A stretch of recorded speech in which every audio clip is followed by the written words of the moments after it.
যদি ইসলামপন্থীর ভিতরে কোরআন হাদিস থাকে, তারা তোমাদেরকে কখনো রাইকা কখনো দাদার বাড়ি রাসূল সাল্লাল্লাহু আলাইহি ওয়াসাল্লামের অনুসরণ বাদ দিয়া বিভিন্ন নেতার অনুসরণ করে, যেই নেতা আমাদেরকে নামাজেরও আদেশ দেয় না, রোজারও আদেশ দেয় না, বরং আমাদেরকে তারা পাপ কাজ শুরু করে দেয়, এমন নেতার অনুসরণ করি।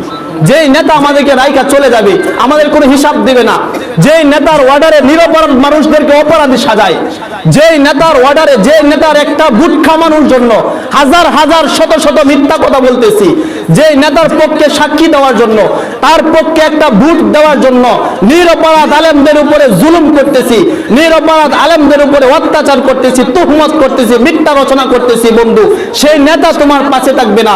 তুমি জন্মের সময় ওই আলেমরা তোমার পাশে ছিল, দুনিয়াতেও তারা তোমার পাশে আছে, মৃত্যুর পরেও তারাই তোমার পাশে থাকবে, তারাই পাশে থাকবে। যে নেতার অনুসরণ করবা, যে নেতার জন্য এত কিছু করবা, সেই নেতা তোমার রাইকা চলে যাবে, কিন্তু তোমাকে বলবেও না যে আমি চলে গেছি, বলবেও না যে আমি চলে গেছি। কর্মী যা ইচ্ছা তাই হোক, করার কিছু নাই।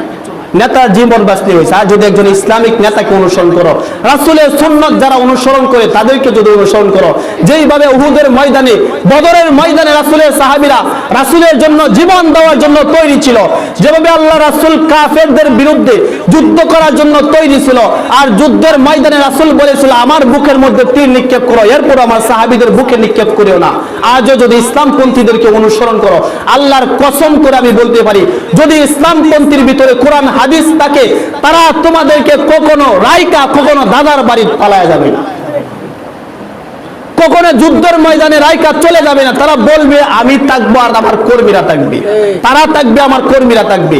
আগে তাদের উপর আক্রমণ হওয়ার আগে আমার উপর আক্রমণ হবে।